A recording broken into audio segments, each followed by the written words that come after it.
Hi, today lunch box recipe என்ன பார்க்கலாமா? இன்றைக்கி பையனோட மார்னிங் பிரேக்ஃபாஸ்ட்டுக்கு நல்லா சாஃப்டான இட்லி வச்சுட்டு இதில் கொஞ்சம் நெய் தான் ஊற்றி விட்டுருந்தேன். நெய்க்கு ஊற்றி கொடுத்தீங்க அப்படின்னா கொஞ்சம் ஃப்ளேவராகவும் இருக்கும், ரொம்பவே டேஸ்டி அண்ட் ஹெல்த்தியாக அவங்க சாப்பிட்டு வந்துடுவாங்க. அதுக்கப்புறம் தொட்டுக்கிறக்காக கொஞ்சோண்டு முட்டை கிரேவி தான் வச்சுருந்தேன்.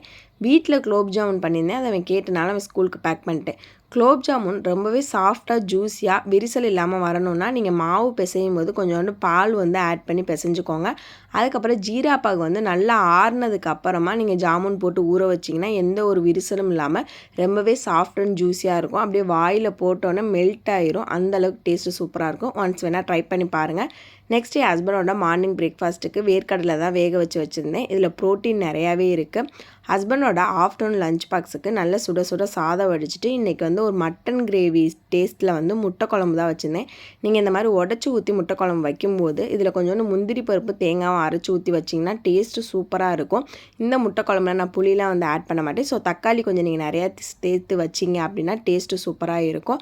அப்புறம் என் பையனோட ஸ்நாக்ஸ் பாக்ஸுக்கு ஆப்பிள் வச்சு சூப்பராக பேக் பண்ணி முடிச்சாச்சு. இந்த மாதிரி டேஸ்டியான சிம்பிளான லஞ்ச் பாக்ஸ் ரெசிபிக்கு நம்ம சேனலை ஃபாலோ பண்ணி சப்ஸ்கிரைப் பண்ணிக்கோங்க. நம்ம சேனலில் வெயிட் லாஸ் ரெசிபி எல்லாமே போட்டுட்ருக்கோம். எந்த ஒரு டயட்டும் எக்ஸசைஸுமே இல்லாமல் சூப்பராக ஹெல்த்தியாக வெயிட் லாஸ் பண்ணலாம். நம்மளுக்கு பிடிச்ச எல்லா ஃபுட்டுமே சாப்பிட்டு லாங் வீடியோவில் இருக்குது, டைம் கிடச்சா கொஞ்சம் செக் பண்ணி பாருங்கள், உங்களுக்கு ரொம்பவே யூஸ்ஃபுல்லாக இருக்கும். நெக்ஸ்ட் வீடியோவில் பார்க்கலாம். பை.